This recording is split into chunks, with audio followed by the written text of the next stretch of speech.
Right guys, I've just thought I'd do a video on the Xbox One.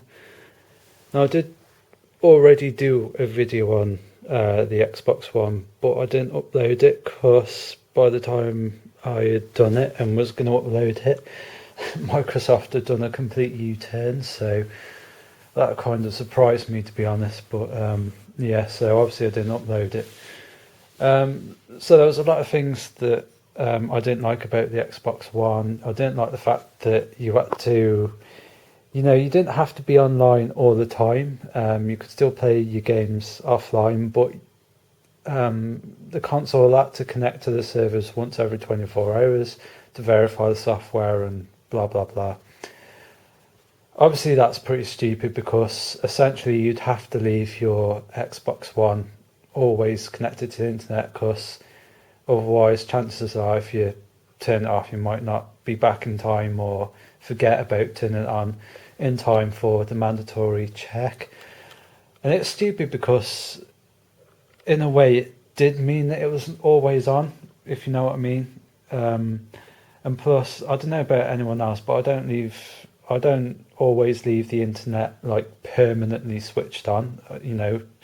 Most of the time when I've finished using it, I switch everything off at the mains, so it's not always on. So I mean, that would bugger me up if I did buy one, because obviously I'd forget about it or wouldn't be in to turn it on, so that would screw the Xbox up and I wouldn't be able to play it. So it's just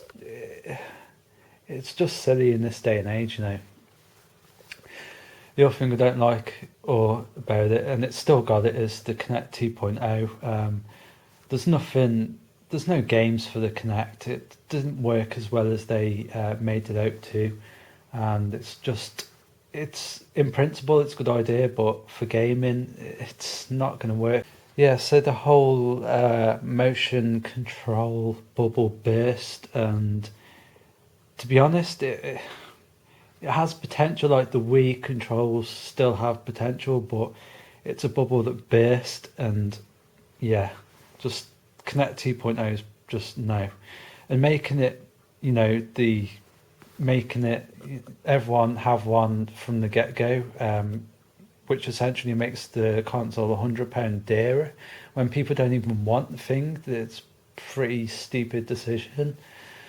And add to that fact that okay, so it's not always on, it's not always listening, but it kind of is, because in the sense that it's listening out for your voice command to turn the machine on, so therefore it is always listening. So it's just stupid. And plus, I don't trust Microsoft anyway, because after this whole Prism thing has recently come out about the some of the what do they call it, the surveillance services in the United States spying on citizens of other countries and being completely allowed to do that, but yet they wouldn't do it to their own people. And people like Microsoft and Google and everyone else are kind of complicit in that. I don't trust Microsoft not to take all the data and the from the user and send it off to some American surveillance service. And they're doing that because they've been implicated in that they're complicit in it, along with loads of other internet companies. So no one, I mean, and that ties in with the whole Kinect thing as well. And there's no one can say that they're not doing it, yet no one can say that they are doing it. And it's that kind of grey area, no, there's an untrustworthy element there, I think, to me anyway. I mean, in this day and age, people should have their rights to privacy, and people are just not sure that that's being protected anymore, kind of thing. So yeah, what else? Yeah, used games. I mean, the fact that you was basically, the games that you were buying, you weren't buying to own them. It was the games that you were going to be buying weren't going to have any ownership over them. You were basically paying for a pay to play license with the games, and you couldn't like sell or trade them on.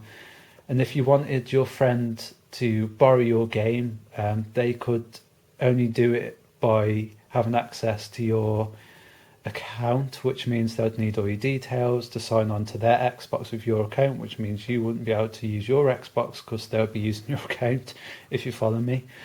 And then they would only be able to play. I've heard it would only be a demo of a game, and that they would only have access to your game or demo of the game that you own for about an hour, and then it would kick you out and onto the shop where it would ask you to pay for that game. Pretty stupid, really stupid. Just a bizarre way of doing it. And like I said, the whole paying 40-50 quid for a pay to play license and you not actually owning the game is stupid. Even if it's just a downloadable game, you still want to have that ownership rights over it.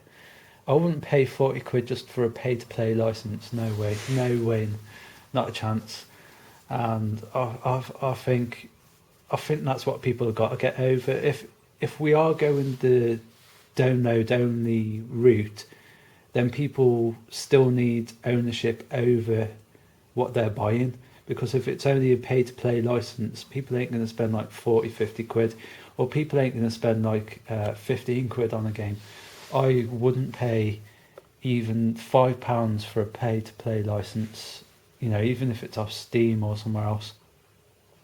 And Steam's quite different in the fact that, it does have DRM, but you sort of still own the game. It's not a pay to play license. You can put Steam on any computer after going through a few security things and download all your games onto a new computer or a friend's computer. You can download the games as many times as you want. You can even sell, or I think you can trade certain games. So it's not the same as what Microsoft were doing. And what else? Is there anything else? Just trying to think. The whole TV scenario. Here's an interesting point that I've heard no one talk about with the whole TV kind of thing with the Xboxes. They're trying to make it an all-in-one entertainment box, but nobody wants the whole all-in-one entertainment box thing. People just want a games machine, basically. Okay, if you've got Love Film on there and some of the other film services on there, that's fine.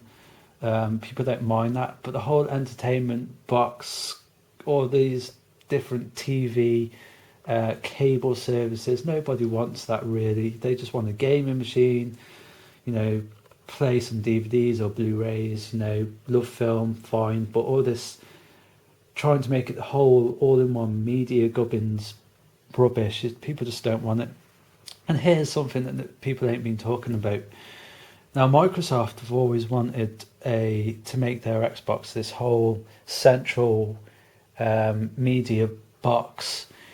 So with the 360, it's kind of, they wanted their 360 to be the media streaming, the best media streaming box out there, which I don't know whether they achieved that, but there you go.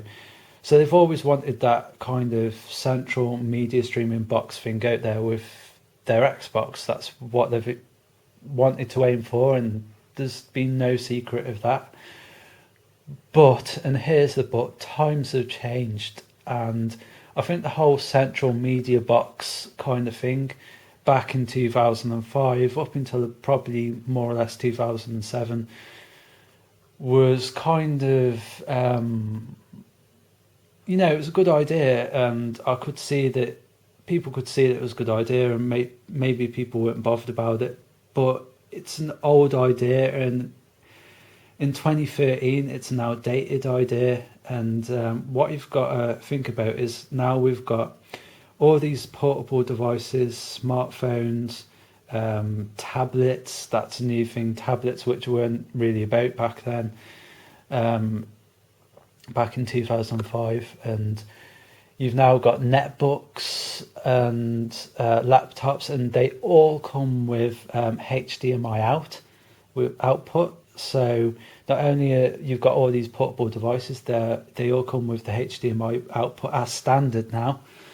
So even desktop PCs come with a standard HDMI output now. So the whole all-in-one, having this separate all-in-one media box console games machine thing is just an outdated 2005 idea that doesn't really stand up to 2013. It's just outdated idea. Microsoft needs to get rid of that. It's 2013 now. We don't need it. You know, PC is an all-in-one media box now, just simply because comes with a HDMI output as standard. And obviously, like I said, now you've got all these portable media devices that come with a HDMI outputs as standard. You really don't need an all-in-one media box anymore, because all these other devices now have kind of superseded the whole notion and idea and concept of an all-in-one media box. And like I said, a desktop PC now, just by having a HDMI output as standard now, is kind of the all-in-one media box. So yeah, they need to get over that. And yeah, no need Microsoft for an all-in-one fucking TV media thing anymore. People have swept that aside because of all these other devices, and all people want now is just a games machine, quite simply. As for the whole backlash thing, a lot of people are saying people are just hating on the Xbox and blah blah blah.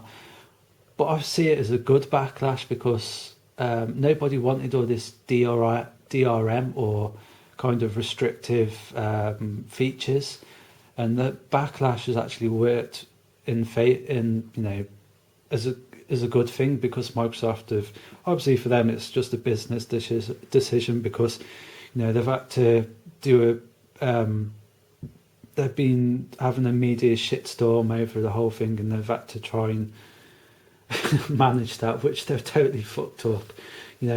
Just the way they've tried to get pay companies to do a kind of damage control is just fail. Microsoft fail. It's just they've just failed on every level, really. But it's good that they've done a U-turn, and the whole backlash has worked, because now all these restrictive features are gone, and so that's a good thing anyway. So yeah, that's a good thing, but I won't be getting a Xbox One anyway, no matter that all these restrictive features are gone, simply because of the fact that there's still plenty of things about the Xbox One that I don't like the media thing and Connect 2.0, and biggest thing is I just don't trust Microsoft. It's kind of a business decision that they've done a U-turn, because obviously they saw how the Xbox was just a disaster with all these things, restrictive features that they put on it. So obviously it made sense for them to get rid of it and say we're U-turning. But I don't trust Microsoft. We still don't know what's going to be in their terms of use, that I don't think anyone's seen as yet. They could also always change their terms of use on a whim, which they have done with the 360. And Microsoft has this, they want to have these restrictive features. They would rather have these restrictive features, and they've only U-turned because of the whole media user backlash against them. If there wasn't a backlash, they wouldn't have U-turned, and it's just purely I was going to say political. It's just purely a business decision that they've U-turned, but they still have this desire to have all these restrictions on there. So I don't trust them. They could change things down the road in the future with the Xbox One and for that reason, I'm out.